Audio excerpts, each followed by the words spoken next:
Good evening and welcome to a humble Highland home. I'm glad you could join me here this evening. I hope you're all keeping well. Tonight I thought I would prick out the last of my celery and tomato seedlings and plant some seeds that I hope will provide lots of pretty colours and a good habitat for the wildlife, especially the local bees. Some seeds need to experience cool conditions before they will germinate. This is called stratification. So storing seeds in the fridge can emulate this. Planting for our food production is very important to us for our current and our future home economy plans.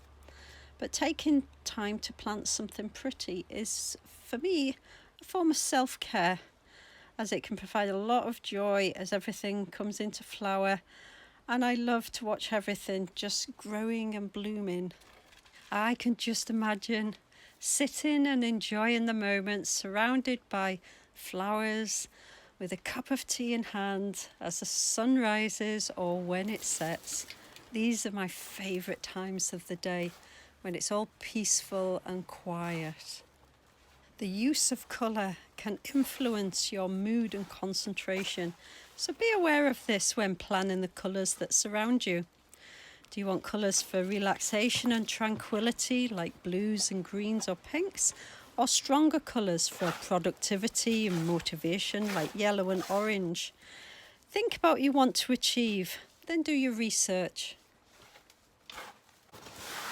Now remember to check your packet for the planting instructions so you can give your plants the best start. Some of these seeds prefer to be planted directly in the flowering position, and some are happy to be planted in the pot first to be grown on. The growing medium mix that I'm using for seed planting is a mixture of organic peat-free compost and washed sharp sand in a ratio of 50-50. And I only add a bit of water if I need to.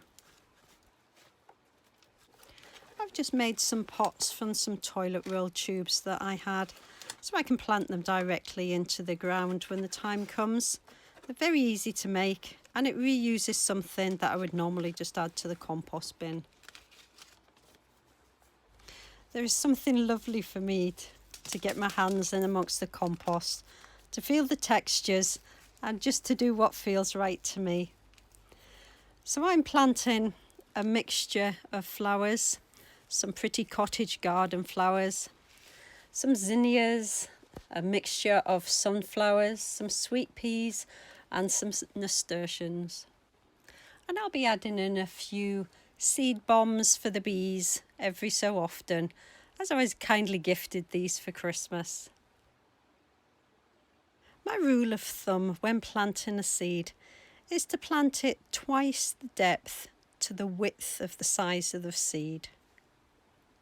A seed has only got so much energy stored up inside it, so that allows it to give enough time to reach the sunshine so it can start to feed itself from the sunshine, which is called photosynthesizing.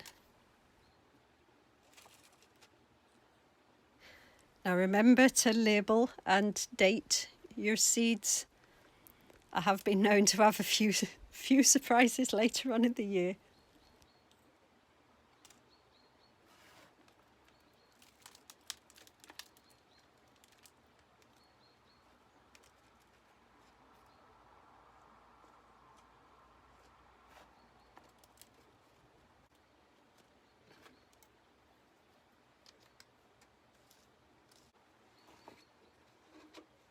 I'm watering these from the bottom up due to the size of the seed.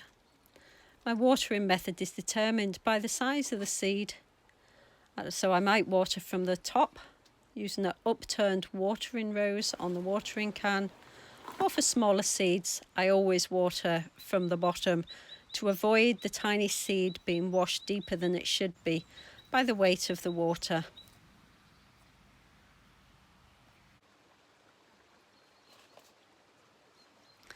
There is something magical for me about having some time in the greenhouse or around the garden as the sun settles and everything prepares for the cooler evening and a restful night time.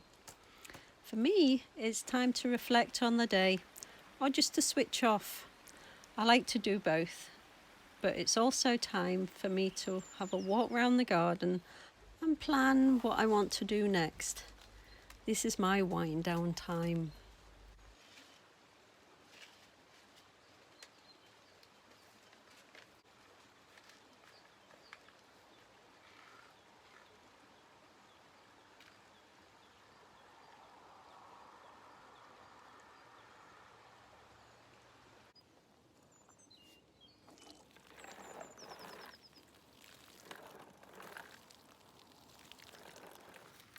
So these flower seeds will slowly germinate in the unheated greenhouse, just with some fleece over the top in case of any sharp frosts.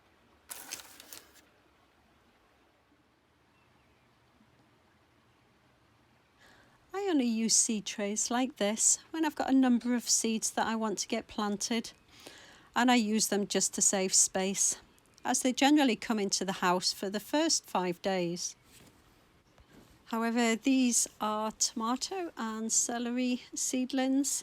The rest of the tray have already been pricked out, but these were the last of them.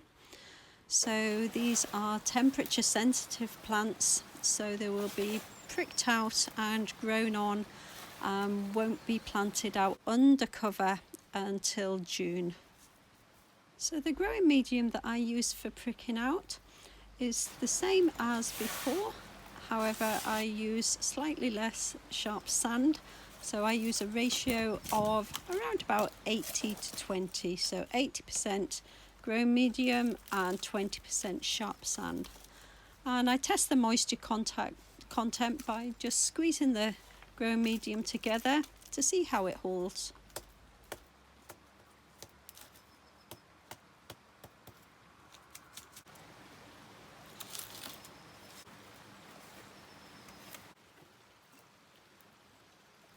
I always work from the backwards forwards so that I can always avoid having to lean over the tender seedlings when I'm working with them.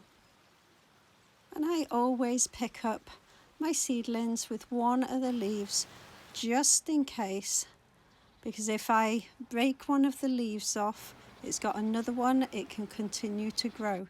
But if I break the stem, then that is your plant gone.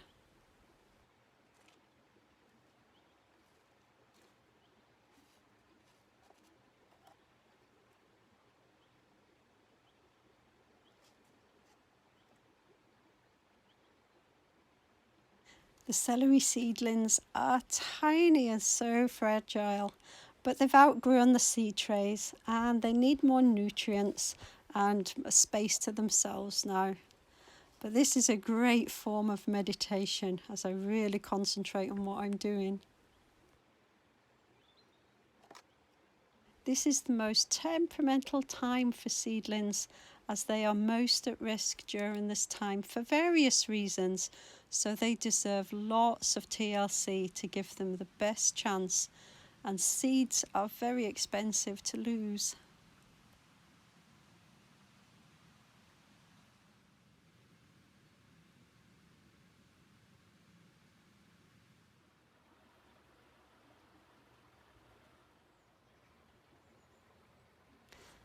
Now, nighttime temperatures are still fluctuating, so I'm adding some protection to keep all my baby plants cozy.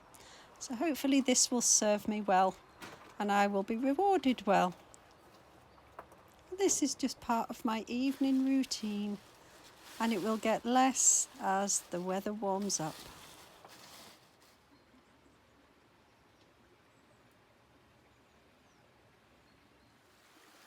So thank you for joining me here in one of my happy places this evening. It was good to have you with me. I hope you enjoyed this video. If you did, please give me a wee thumbs up and consider subscribing. But for now, take care of yourselves and each other, and I'll see you in the next video.